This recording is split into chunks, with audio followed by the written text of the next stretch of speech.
வணக்கம் மக்களே. இன்னைக்கு நிறைய பேர் மும்மொழி கொள்கையை பற்றி ஆதரவாகவும் எதிர்ப்பாகவும் நிறைய பேர் பேசுகிறாங்க. அதாவது பிஜேபி ஆதரவா இருக்கிறவங்க மும்மொழி கொள்கை வேணும், திமுகவுக்கு ஆதரவா இருக்கவங்க மும்மொழி கொள்கையே வேணான்ட்டு சொல்றாங்க. நம்ம ஒரு ஸ்ட்ராட்டஜி படி எடுத்து பார்த்தோம்னா மும்மொழி கொள்கை வேணாமா வேணுமான்ட்டு நம்ம ஒரு முடிவு வரும். இப்ப நிறைய பேர் யூடியூப் சேனலே நான் நிறைய வீடியோஸ் பார்த்துட்டேன். யாருமே மும்மொழி கொள்கை வேணாம் அப்படின்ற மாதிரி நான் பேசுறாங்க.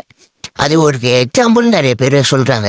மும்மொழி கொள்கை படிச்சு யாரு அந்த அளவுக்கு முன்னேறிடுறாங்க, அதாவது இந்தி மொழி கற்றுக்குன்னு அவங்க எந்த அளவுக்கு முன்னேறிடுறாங்க. கூகுளுடைய சிஓ எடுத்துட்டானோ நம்ம சுந்தர் பிச்சை, அவரும் மும்மொழி கொள்கை படிச்சு ஆனால் இந்தி எங்கேயும் யூஸ் பண்ணல அப்படின்ற மாரி பேசுறாங்க. மற்ற யாருமே அந்த அளவுக்கு இங்கிலீஷ் தமிழ் கற்றுந்துன்னா அவங்க ரொம்ப பெரிய ஆளாக இருக்காங்களே, ஹிந்தி கற்றும்போது யாரு அந்த அளவுக்கு பெரிய ஆளாக இருக்காங்க அப்படின்ட்டு நிறைய பேர் கேட்குறாங்க. தேசத்துக்கு பக்தி, மொழிக்கு பற்று.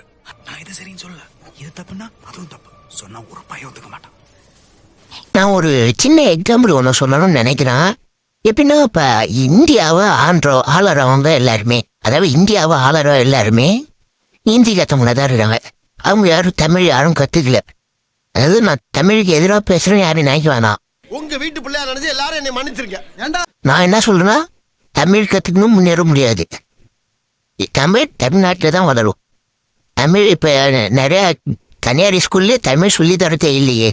அப்படின்னு பார்த்தா தமிழ் வளரணும் அப்படின்னு நினைக்கிறவங்க, தமிழை வளர்க்கணும்னு நினைக்கிறவங்க ஏன் எல்லா ஸ்கூல்லையுமே தமிழ் கட்டாயம் ஆக்கப்படலை? கவர்மெண்ட் ஸ்கூலில் கட்டாயமாக இருக்குது, தனியார் ஸ்கூலில் சில ஸ்கூலில் தமிழே கிடையாது. ஏன் கிடையாது? தமிழ் இல்லாத இடத்துல ஹிந்தி இருக்குது, ஃப்ரெஞ்சு இருக்குது, நிறைய மொழி பேசுகிறாங்க. நிறைய மொழி இருக்கு. ஏன் சில ஸ்கூலில் இங்கிலீஷ் பேசணும், தமிழ் பேசினா ஃபைனு அப்படின்ற இதுலாம் இருக்குது. அது அப்புறம் எப்படி தமிழ் முன்னேறும்? நீங்கள் தமிழ்னு சொல்கிறீங்க, அப்புறம் எப்படி இந்த விதத்தில் தமிழ் முன்னேறும்? இப்போ ஒரு சின்ன புள்ளி வரும் எடுத்தோம்னா, தமிழ்நாட்டில் கிட்டத்தட்ட ஒரு 58,000 ஸ்கூலுக்கு இருக்குது. இதில் பார்த்தோன்னா அரசு நடத்துகிற பள்ளி ஒரு 37,000 ஒரு ஸ்கூல் இருக்குது. அரசு உதவி பெறும் ஸ்கூல் ஒரு 8,000 இருக்குது.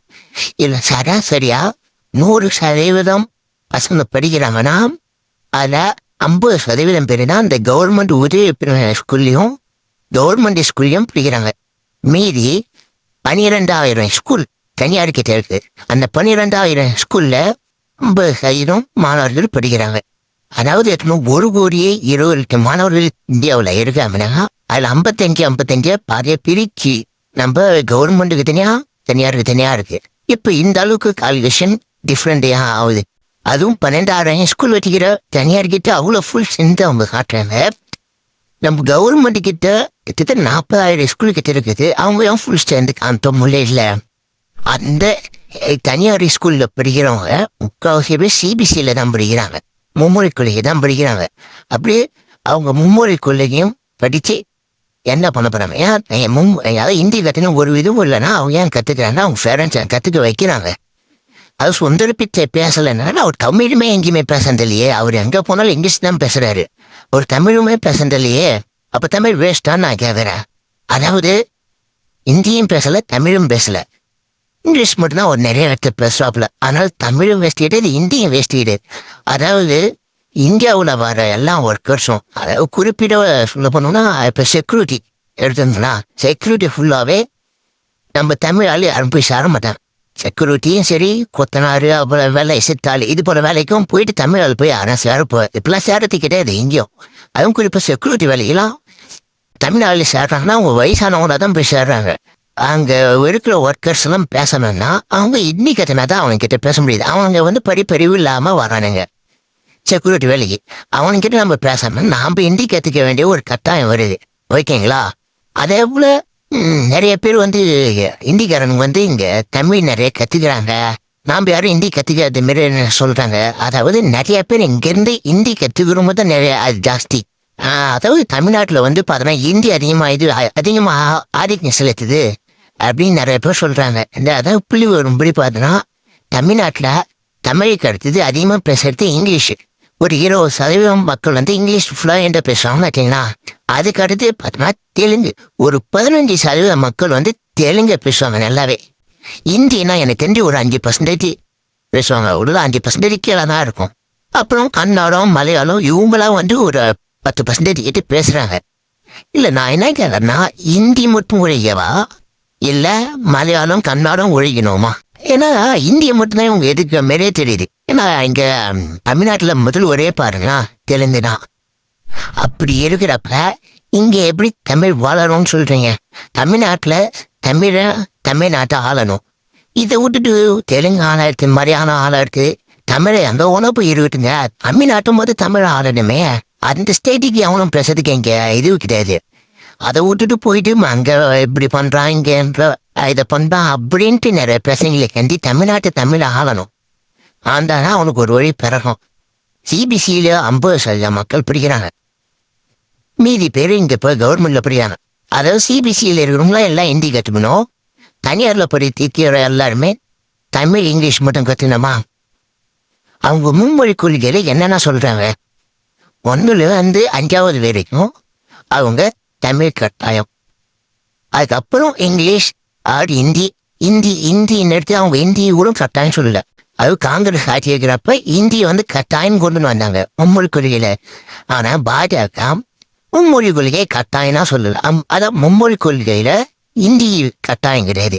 இந்தியாவில் இருக்கிற எனி லாங்குவேஜ் எதுனா ஒன்று ஏன் கட்டாயமா எடுத்துக்கணும், எடுத்து அதை நல்லா படிக்கணும் அப்படின்னு சொல்றாங்களே கண்டி அவங்க ஹிந்தி இன்னத்தை அந்த இடத்த எடுத்துக்கணுன்ற அவசியம் இல்லைன்னு சொல்றாங்க. இதுக்கு நிறைய பேர் கிளம்புவாங்க. அதாவது டீச்சர்ஸ் எப்படி இது பண்ண முடியும், டீச்சர்ஸ் எப்படி அவங்கள எப்படி மணி காசு கொடுக்குறது அப்படி இப்படிலாம் நிறைய பேசுவாங்க. அப்புறம் எப்படி இது தனியார் மட்டும் எப்படி மேனேஜ் பண்றாங்க? கவர்மெண்ட்டு மேனேஜ் பண்ண முடியல. அப்புறம் அது என்ன கவர்மெண்ட் தனியாரால அதை பண்ண முடியுதுன்னா கவர்மெண்டால ஏன் பண்ண முடியல? அப்ப எல்லாமே கவர்மெண்ட் விட்டுட்டு தனியார்கிட்டே கொடுத்துடலாம்ல. அதாவது எனக்கு வந்து இங்கிலீஷ் வேணான்னா இங்கிலீஷ் வேணாம், எனக்கு ஹிந்தி வேணா ஹிந்தி வேணும். எனக்கு அது படிக்கிறதுக்கு நீ ஆப்ஷன் கொண்டு வந்துட்டு அவங்க விருப்பத்துப்படி நீ விட்டுட்டா கூட பரவாயில்ல. அவங்க வேணும்னா பார்த்தீங்கன்னா வேணானா விட்டுடலாம். அது போல நீ விட்டுட்டா பரவாயில்ல. நீ இந்திய வேணாண்ணா எனக்கு ஹிந்தி படிக்கணும் ஆசை இருக்குது, எனக்கு படிக்க ஆசை இருந்து என்னால் படிக்க முடியல, என்கிட்ட காசு இல்லை, அதனால கவர்மெண்ட் போய் படிக்கிறேன்னா எனக்கு படிக்கணும்னா ஹிந்தி வேணும், எனக்கு இங்கிலீஷ் வேணாம் அப்படின்னு நான் நினைக்கிறேன். அதுவும் வட இந்தியானா என்ன நினைக்கிறேன்னா நம்ம சவுத் இந்தியாவுக்கு மாதது பூரா வட இந்தியான்னு நினைச்சிட்டாங்கன்னு நினைக்கிறேன் தமிழ்நாட்டில் இருக்கிறவங்க. ஏன்னா அவங்க நாம சொல்றோம் அவங்களுக்கு தற்கொலைன்ட்டு, ஆனா நாம எவ்வளவு தற்கொலையா இருக்கிறோன்ட்டு இங்க நிறைய பேர் தெரியல. வட இந்தியானாலே சவுத் இந்தியாவுக்கு மேல இருக்கிறோம் பூரா வட இந்தியா அப்படின்னு நினைச்சுக்கிறாங்க. அதாவது வட Indiana Uttar Pradesh, Himachal Pradesh, Uttarakhand, Punjab, Haryana, Rajasthan, Jammu and Kashmir, Chandigarh, Delhi, Ladakh, இதுதான் வந்து வட இந்தியா. இதுல படிப்பறிவுன்னு பார்த்தோன்னா இமாச்சல பிரதேசம் வந்து 86.6% கட்டிடுறாங்க, உத்தரகாண்ட் 87.6%, டெல்லி 88.7%, பஞ்சாப் 83.7%. அதாவது இந்த மாநிலம் தான் தமிழ்நாட்டை விட முன்னிலையில் உள்ளது படிப்பறிவுல. மீதி இருக்கிற மாநிலம் கம்மியா இருக்குது. அதை இப்ப நான் இன்னொன்னும் கம்பேர் பண்ற மாதிரி, இப்ப சவுத் இந்தியாவிலே நம்ம ஆந்திர பிரதேசம் இருக்கோமே, ஆந்திர பிரதேசத்துல ஒரு 60 to 70% அவங்களுடைய படிப்பறிவு இருக்குது. இவங்கெல்லாம் கம்பேர் பண்றப்ப வட இந்தியா நல்லாவே படிச்சு முன்னேறி இருக்காங்க. ஓகேங்களா? இதனால நாம் அவங்களை தரக்குறைவா பேச விட்டுட்டு, அதாவது நம்ம இன்னொன்னும் நல்லா யோசிச்சு பார்த்தோம்னா, இப்ப ரஷ்யாவில் வந்து பல மொழி இருக்கு. ஆனா அங்க ரஷ்யன் மொழி எல்லாருமே பேசுவாங்க. சைனாவிலையும் அதை விடாது, சைனாவோட பல மொழி இருக்குது, அங்கேயும் சைனீஸ் மொழி எல்லாராலும் பேசப்படும். அதே போலதான் இந்தியாவில் அதிகமாக பேசுகிற மொழி பார்த்தோன்னா ஹிந்தி. 52% மக்கள் வந்து ஹிந்தி பேசுகிறாங்க. ஹிந்தியை அதிகம் பேர் ஈஸியாக கற்றுக்க முடியும். ஏன்னா ஏற்கனவே 30 பேர் அதை பாதி பேர்கிட்ட படிக்கிறாங்க. இது பாதி பேர்கிட்ட நல்லா அந்த எஜுகேஷன் கொண்டு போயிட்டேன்னா இந்தியா முழுக்க ஒரு மொழி எதுவாக இருந்தாலும் அவன் பேசிப்பான். அவனுக்குள்ள இருக்கிற எந்த இதுவாக இருந்தாலும் அவன் பேசி அவன் தீர்த்துப்பான். அப்படி தீர்க்கப்பட்டா நாடு முன்னேறும். அதை விட்டுட்டு இந்தியா வந்துன்னா தமிழை கம்மி பண்ணிடும், தமிழை குறைச்சிடும் அப்படிலாம் கிடையாது. மொழி வளரணும்னா அது தானாவே வளரும். ஏன் சீமான் வர்றதுக்கு முன்னாடி தமிழ் மொழி பாதாளத்துல இருந்தது. இப்ப அவர் வந்ததுக்கப்புறம் நிறையவே தமிழ் மொழி டெவலப் ஆயிருக்கு இல்லைன்றீங்களா? நீங்க அவர் வரதுக்கு முன்னாடி இப்போ வந்ததுக்கப்புறமும் நீங்க எடுத்து பாருங்க, அதுவே தெரியும் எந்த அளவுக்கு தமிழ் வந்து மக்களுக்குள்ள நெருங்கிருக்குன்ட்டு. அப்படி அதை விட்டுட்டு நீங்க ஹிந்தி மொழி வேணாம், இந்த மொழி வேணாம், அந்த மொழி வேணாம்னா அப்ப ஏன் கன்னடம் தெலுங்குல முட்டி ஏற்றி வச்சுக்கிறீங்க? என்ன கேட்கறேன்னா, ஹிந்தி வேணும்னா தெலுங்கும் வேணாம், அவனையும் சேர்த்துங்க. இந்திக்காரன் மட்டும் வேணான்ற இதுவு கொள்கைக்கு போக வேணாம். நான் என்ன பேசினேன் தப்பா இருந்தா மன்னிச்சிடுங்க. நெக்ஸ்ட் வீடியோட பார்ப்போம்.